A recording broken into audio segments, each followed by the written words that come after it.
Good morning, stupid. Welcome back to hashtag 360 stupid. We are stupid people asking you smart people simple questions. King of stupid, Mike check, MICCCZECH, as in the Republic. What's happening, ladies and gentlemen, all other gender offenders. But I am Mike Check, and this is Tidal Wave Dave. Tidal Wave Dave. That's right. We have this special guest with us. He's going to enlighten us. He is truly one of the smarter ones that I know. So we will be asking him simple questions since we are stupid people. Yeah! What do you think about that, Dave? Tidal Wave Dave. You overrate me. Oh, okay. I was wondering what you thought about me being the king of stupid. Oh, well, yeah, it's about you. And no, I don't think you're stupid. You just advertise as being stupid. Well, let's not give away all the secrets. What's happening? How you doing, Dave? I'm doing great. Just got through working out. Tidal Wave Dave. Where does that come from? I was in the title insurance business for 25 years. I thought it was from surfing. Wrong. You ever surfed? Yes. Oh, okay. Are you a good surfer? No. Are you a good tidal wave broker? Is that what the title? Title insurance salesperson. Sales. Nice. Yes. Insurance. What's the secret, Dave? To what? All of the above, anything? Do you have any secrets to anything? Of course I do. Anything you want to leave? Actually, it's no secret. Everybody knows this. Okay, what is that? Yeah. Keep it simple. Keep it simple. And of course, Stupid. we are the stupid ones. Yeah. And now, are you tidal waving now? No. No. No more tidal wave. What's insurance all about? It's for people who worry. Okay. Makes sense. So, I already had done a couple of episodes about you and I doing our comedy skit. What's your take on that? Where are you at with that? How are you feeling? What are you thinking? Well, I'll be interested to find out what you've got going in your repertoire that all I have to do is show up and be me. You were great, though, man. That's what you say. That's what a lot of people say. Haven't you said that a lot of people have a great time and laugh when you're around and you're natural speaking? Yes. So I'm not the only one. No. No. Tell us a story, Dave. A good one, hopefully. Something pleasant, positive. Positive? Yeah. Something good happened in your life. Okay. Let's see. I met a guy who had a lot of enthusiasm for networking, and I invested some money with him, and he's doing quite well. Oh, nice. Networking as in like internet networks, or No. Oh, No, he's working. It's through basically. Yeah, there are internet connections, but he goes through people, know people, and he gets the right people who want to do what he wants them to do, and things are working out well for him. nice. Networking people is a great skill to have. You got to know somebody that knows something about something. Yeah, it helps. It's helped me to deal with other people who are smarter than I am. Nice. So he finds the smart people, you hire them, and together you make money. Is that essentially it? Yes. Nice. How long ago was this? 4 years. Wow. Very good. Very good. Do you want to plug any company or anything you're part with or anything? Not on hashtag 360 stupid, huh? By the way, we hate no one, we accept everyone, and we do love those who donate. So send it in. Go to patreon.com/360 stupid. You can be a volunteer, donor, or sponsor. We accept it all. Digital, cash, credit, you name it, we take it. Dave, the tidal wave Dave. What's next, man? What's next? Next is I'm playing golf at Talking Stick tomorrow at 8:45. Golf is a thing you do frequently? Yes. Do you have a love for the game, or is it just pastime, or? I do it for fun. Nice. It's how I lead my life. You mentioned that during the lunch. Yes, It's all about fun for you. that's correct. You mentioned risk-taking is fun. Yes, It's also scary for most people. yes. What would you suggest that most people do to get over their fear to take the risk? Because you have to take the damn risk to succeed at anything. If you don't take that first step, if you don't try, you will never get anything you're trying to for. Is that fair to say?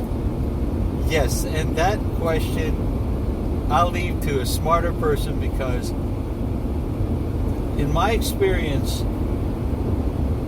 when people are ready, and most are never, ever ready, they go and take a risk. So it's about being ready That's to face the fear of taking the risk. when they are on go, they go. And most never, ever get on go. That makes sense. And that's what maybe we could say causes their fear, because they're not ready to go to get to the level where they're gonna go. Yes.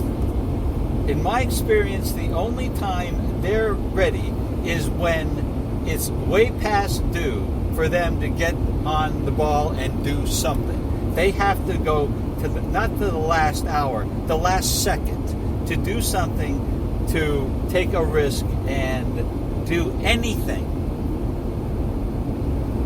Take action. That makes a lot of sense. Have you been like that? Or what got you to the go? I've been like...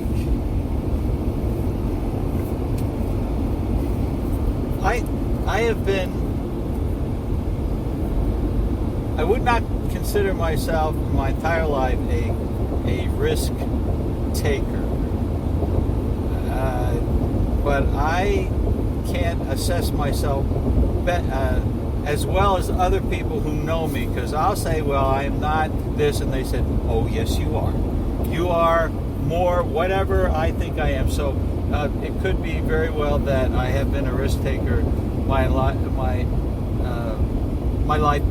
but not aware of the fact that what I've done was a risk.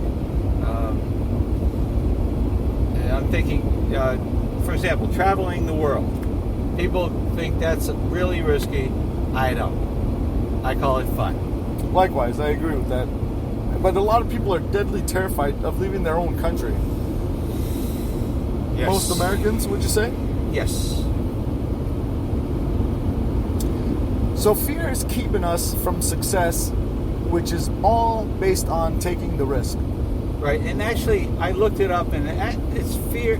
Fear is something that's immediate. If someone is pointing a gun at you and is threatening to shoot you, that's fear. If you're wondering whether the world will come to an end in 20 years, or the economy will collapse in 20 years, that's called anxiety. Oh. That's a future. It's a worry that comes in the future, and the fear is immediate. So when they're planning for a trip across the world, they're not scared, they're anxious. Correct. And it's the actual taking of the first step is where they're actually afraid, because they think there's an immediate danger. They could, but that's a definition of, and I was using it wrong, of fear. Fear is immediacy. Anxiety, being anxious, is a future, fear of the future. It's interesting. Yes. Have you ever helped anybody get over their anxiety and or their fears? No. Do you think by simply living your life, let's say fearless, or let's say risk taker, do you think somebody's seen you do that and wanted to mimic your life choices If they have, they haven't let me know. So you haven't seen anybody change their lifestyle because of from the time they met you first and then after? No one comes to mind. Me? What? Me? What do you mean you? Me? I've been waiting to get on comedy on the stage for about almost 2 years. I've been writing comedy for 2 years. I had no idea. And here you are. Yes. There it is. Okay, well. Greatness achieved.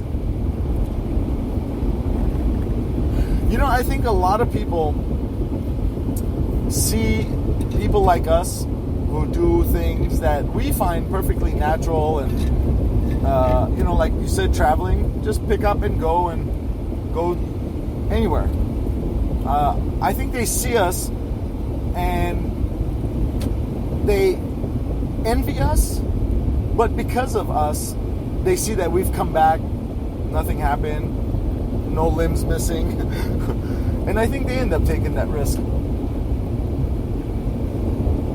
because of us. All right, well, have you changed? But most people don't say anything. Okay. That part, most people don't say anything, if anybody does say anything, and I think that's because of that's another risk. That's an emotional risk. They're opening up emotionally to somebody, even though they're envy of us or like us or want to mimic us. It's still a risk, you know? I understand. Your question was, have I changed? Yes. I have. Good. I have, and when people say it to me, I can't even describe the joy, you know. One of the people, as a matter of fact, was Don, the most recent one. Actually, there's been a couple others since then, but Don came from Michigan and didn't have anybody, doesn't know anybody, just literally came here for work and rented one of my rooms, and I took him out. I took him out to some of the local. Oh, Mike's calling. I took him out to some of the local places, and oh man, I wonder if he's not there. Anyways, we'll finish up this recording and then I'll call him. So I took him around, and I'd say maybe the first 2 weeks he was here, he's like, "Oh man, I'm so glad I met you, and you've shown me the really awesome parts of Arizona or Phoenix, and everything's great. I'm having a great time, and I'm having a great time because of you." And to me, I'm just like taking him where I normally go, hiking, or, you know, like the Korean barbecue, which he's never had. You know, just my normal day-to-day life brought him so much joy that he was like, he had to tell me, you know. And he actually said he's never been this happy in his entire life. And that, to me, is sad. But to him, it's an incredible joy. And I get it, you know? I get that when you've never been exposed to this life or this philosophy of just, hey, let's go hiking. Or let's, you know, whatever. Yeah. But a lot of people have said to me that they do wish they lived my life. And a lot of very, very successful people, or what society considers successful. And the biggest part of my life that I think they admire is choice. That's it, just choice, you know? The choice to work, the choice not to work. The freedom of that is immense.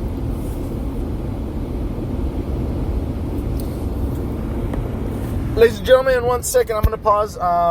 Don called. We're on our way to see him, so I'm going to try and pause this recording. If not, it's going to be a split. All right, we are back with Dave, Typhoon Dave, and King of Stupid. Mic check, MICCCZ, as in the Republic. What's happening, ladies and gentlemen? All the genders, fenders, benders. This is for the video.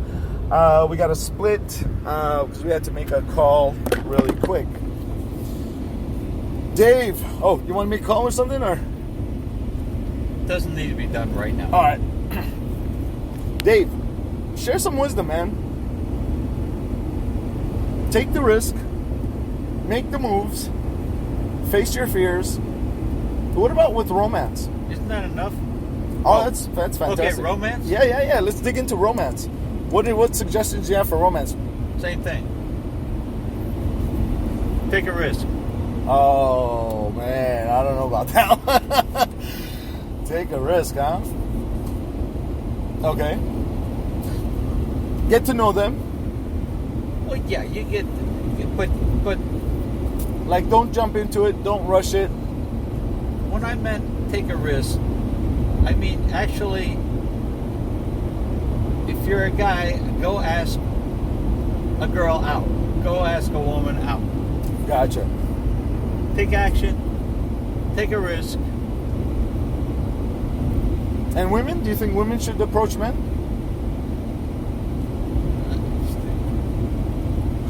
Yeah. You ever been to a country where the women are more, Aggressive than the guys? sure, we could use that word. No. So, Bulgaria, it's very common for the women to approach the guys first. As a matter of fact, it's more common for the women to approach the guys. Oh, shit, that's where we gotta go. Whoop.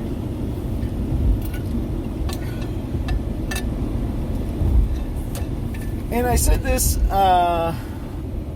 to a woman I was dating. Well, I guess I don't. You know what? I don't think we were even really dating. We were just hanging out. And she said, "Why are they desperate?"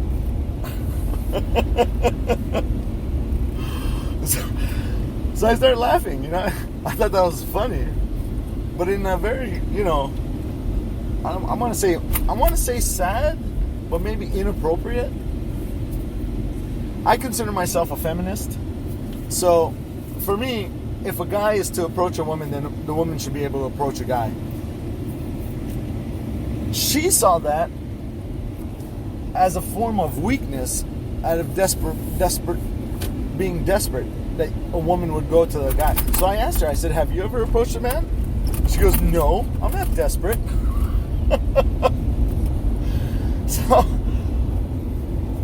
So I chuckled again, and she said, "What's so funny?"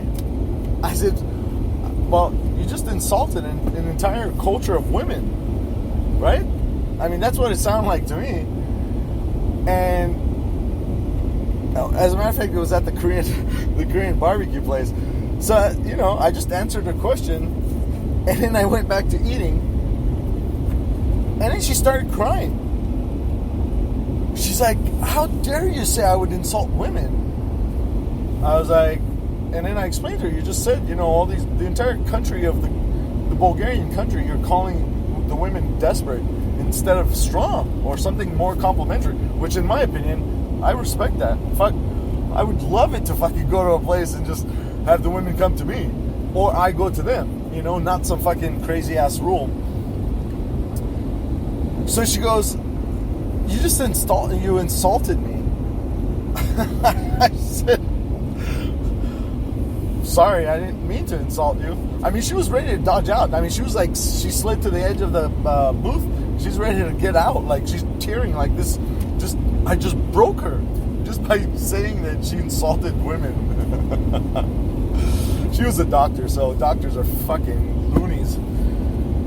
So,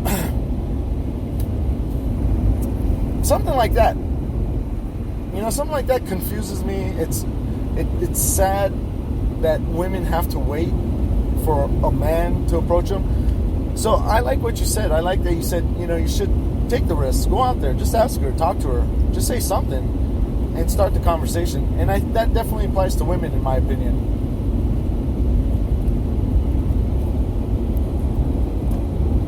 What about marriage? What about marriage? Some advice on marriage, or suggestions or opinions. marriage. Do you see how funny we're gonna be? Yeah, no, I don't. It's great, man. You're gonna laugh. I'm not. Anyway, so what about marriage? Apparently, from the little I know on from an uncle who was happily married for 50-some years, maybe 60. In his experience, about 20% of the couples were happy. Wow. 80%. And we're talking about America, Yes. or just globally? No. United States. Okay. They were unhappy, and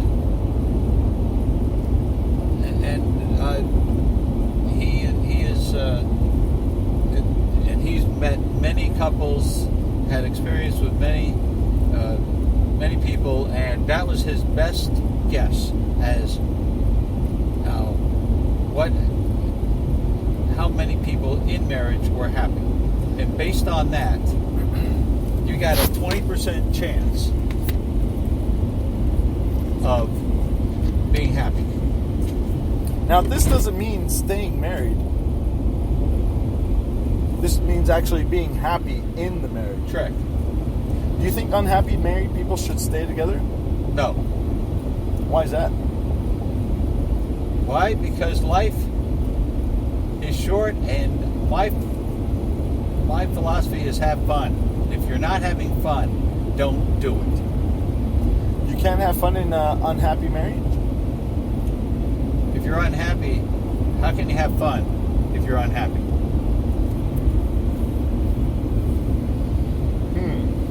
Good question. Good question. What about the kids? If there's kids, a lot of people say they should stay married for the kids. Absolutely, that's what they say. And what do you think about you're that? asking the wrong guy. I think that the kids will handle it better than the divorce than the parents think. That it's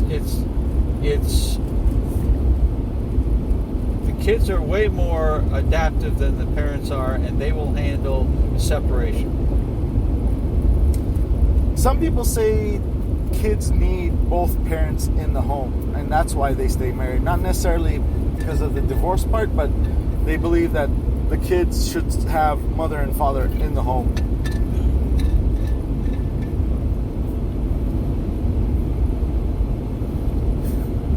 You feel that the kids would adapt regardless? Yes. Okay.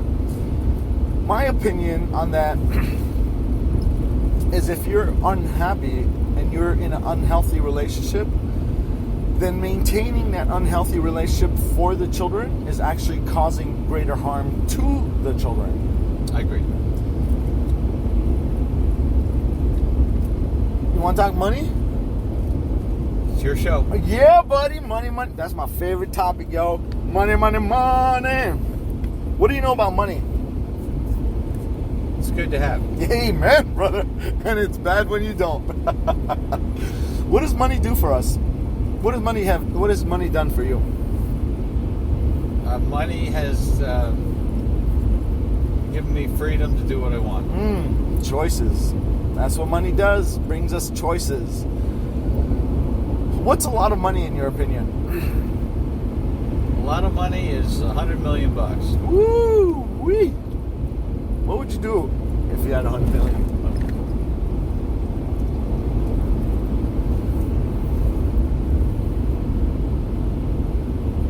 I'm assuming you're almost there. Just another year. Another year. Just a thin hair slice away. This far away, yeah. Very nice, very nice. You asked me what's a lot of money, and I said $100 million. That's a lot, but they've done a survey, and they say that this people's idea of I'm going to be happier when I have $1 million is not true. That they've done this happiness meter, and they found that if you're making somewhere in the neighborhood, 75,000 minimum, that you can have a happy life. That $1 million will not make somebody who's unhappy happy. If basically they're an unhappy person. I agree. I think I know the study, and it's 100,000. 100,000 a year. People at 100,000 a year are at the happiest that they're going to be. Any more or less money, or any more money doesn't increase or decrease their happiness. $100,000 a year. Now, in my opinion, that's if it's passive. But I think a lot of people consider work to be a part of that. But anyways, that's another topic for another time. What's one of the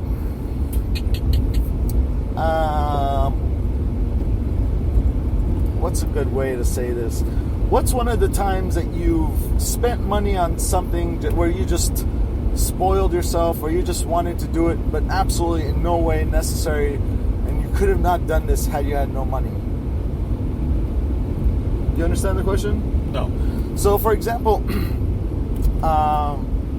some famous lady was talking about having a shitload of money. She's like, I know I'm successful because I was lonely and I wanted my dog, so I hired a private plane to bring my dog to me from home. It's like a complete splurge. You know, no way she could have done this had she had not the money, and in no way is she going to lose life or limb or any part of her life had she not done it. And the question is, have you done anything similar? Not necessarily hiring a jet plane yet, but something you're just like, you know what? Fuck it, I'm just going to get this and just spend the money for this, even though I don't need it, don't want it, doesn't matter. I got the money and I just want to do it.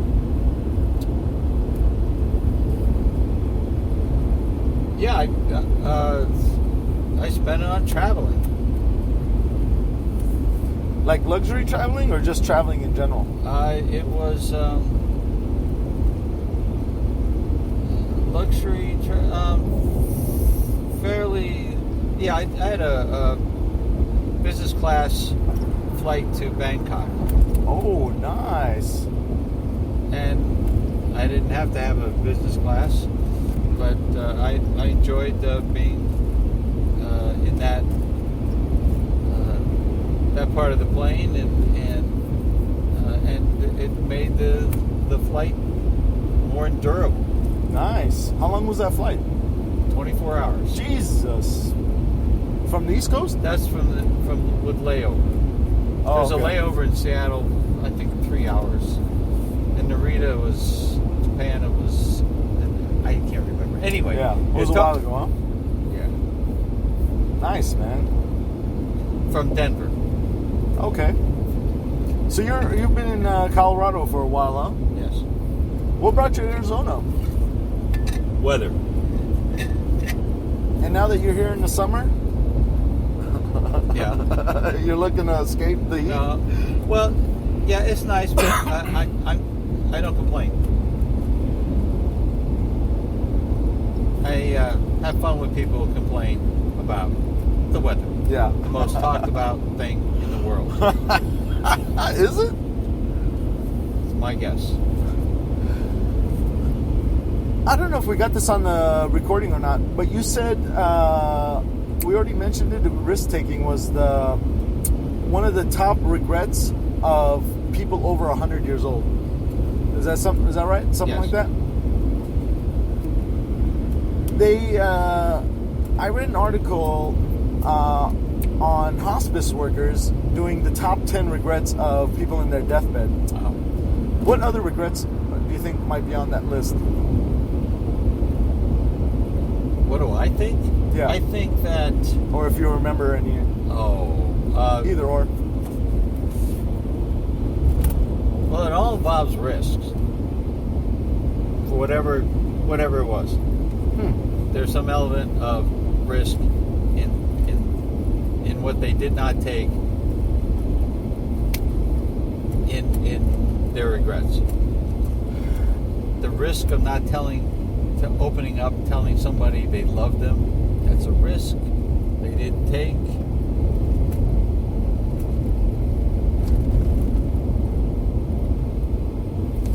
What brings you happiness?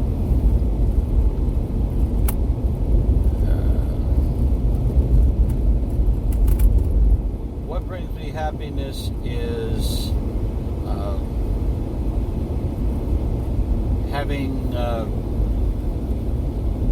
a healthful body, a healthy mind, and humor. Interesting that you mentioned humor. Being a comedian, or soon to be master comedian, who refuses to laugh at his own jokes that he doesn't even recognize to be jokes. Oh, I do. Oh, you do? Yes. So you know when you're being funny. I do. And it's not because of people laughing, you just know you're funny. Yes. So why do you say you don't understand why people are laughing? Is that part of the... No, I know. I understand why they laugh. I do. Oh. I do. So you're playing aloof. Is that the right wording? Coy. No. Let's go with humble. I like humble better. Absolutely. Absolutely. So do you want to work? Well, we'll have to do some... we could do a cold run. I'm totally open to a cold run, but on our skits, you know what I mean? We could do practice, or what are they called? Rehearsals. We could run a few rehearsals, or we could go cold. When do you think your friend would want to try and line us up a gig? He'd probably do it tomorrow. Oh, that's beautiful, man. Are you ready? I'll try it. Am I ready? Sure, why not? I mean, it's going to be a big change if we hit it off, right? Yeah, I'll deal with that one if and when we get there. That's another risk, huh? Sure. Now, you don't want the fame. No. And you're okay with the fortune. I think I'll be okay without fame and fortune in comedy. Interesting. Yes. So I get the full percentage on the revenue we generate? Sure. Oh, man, are you serious? Wow. And if fame does come to you, you'll turn away? I don't need the adoration. Oh, no one's talking about needs. We're talking about, I really don't want it. Don't want. Gotcha. No. I'm happy within myself. I don't need anybody else saying, Dave, you're great. You're really funny. I say thank you, but I don't need a constant acknowledgement of my talents. Okay. So you keep using the word need, and I'm asking what you want. Like, would you want to turn away from the fame, or would you? You said you don't want the fame, and then you said I don't need it. All right. Do I want it? Apparently not. Right, we got that part. But we're gonna get on stage, and we're gonna fucking it's gonna be amazing.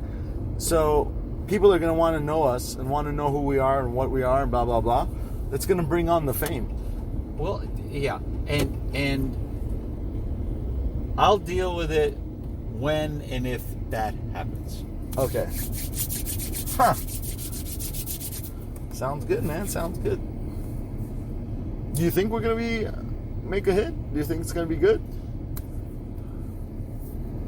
I've never entertained the thought of being a hit, and so. Oh. Interesting. If it happens, yeah. Okay. If it doesn't, I'm okay. You've never considered yourself to achieve something that people will just be like, Dave. No. Wow. Huh. That's interesting. I always have. I think we're a good balance. Because I noticed my comedy is more like uplifting, joyous type of humor, and yours is more like, you know, a bit jagged and partly painful. So I think we're gonna do a good balance, like that thing we did at the comedy show. Where the comedian was like, "Oh, I have another job. You guys want to guess which job it is?" And I said stripper. Yeah. And the guy's like, "Oh, we'll talk later." And you're like, "No." See how mine was like more supportive and uplifting, and yours was like more like, What makes you so bitter? No, it's not bitter. It's reality. We won't talk. I know that. How do you know? I know. Oh, we'll get together. No, we won't. And they laugh. You know why? They won't. We won't. And they know it. You think that's why they're laughing? Or you think it's because it doesn't fit their narrative? People laugh at the truth. People laugh at the truth? Yes. And interesting. And whatever I say, and I told you before, people say it's true. You're right. And they laugh because most people do not tell the truth the way it is. Comedians do. They come out and they go right at what people hesitate to talk about, and for that reason, when it's put in their face, they laugh. So truth makes people laugh, yes. Especially on topics that they avoid. Oh, every day. That's what comedians, they go after. Huh. Yeah. That's interesting. Where'd you come up with this? Is this you've studied comedy or humor, or is it just something you've noticed from your behavior and other people's laughter? This is my experience. Interesting. Truth, huh? Yeah.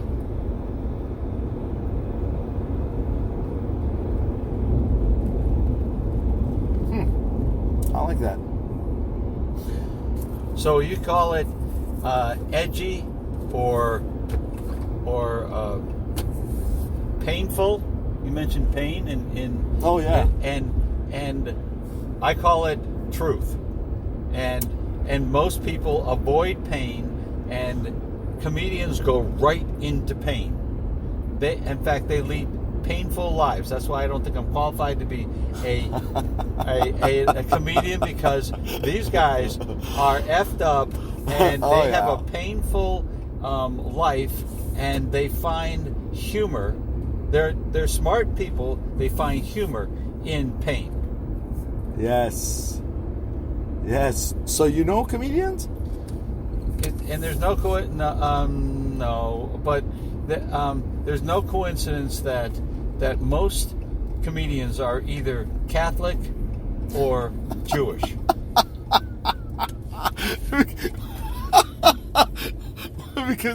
Because why? Because their lives are filled with pain. I mean, you're going to hell, and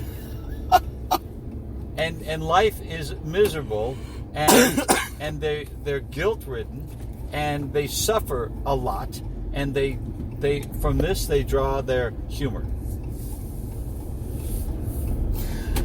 I know somewhat of the Catholic religion. They're very like, oh, we're horrible people, we're wrong, we're dirty, you got da. So they're always tormenting themselves. The Jewish philosophy is similar? Or more so?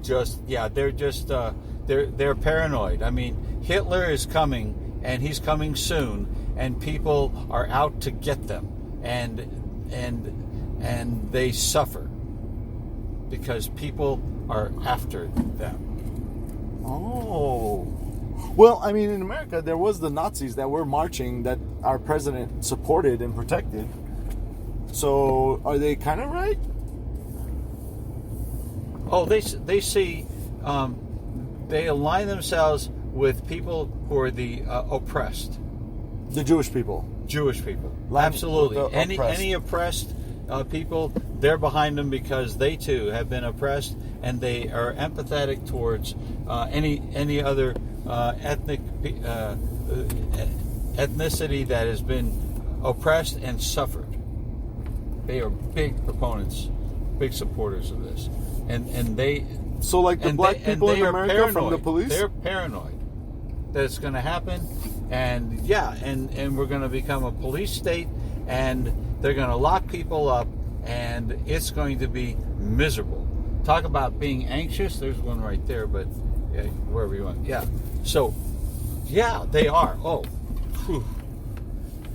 But they have there's a lot of humor in as I said, there's You got room there to get out? yeah, I guess so. Yeah. And they're into humor and entertainment because they are miserable. They use the pain of their lives, For the humor. misery of their life for humor. All right, ladies and gentlemen, all the genders, vendors, I am Mike Check. This is hashtag 360 Stupid. I am the king of stupid. Signing off. Thank you for the privilege of your time. Good night, stupid.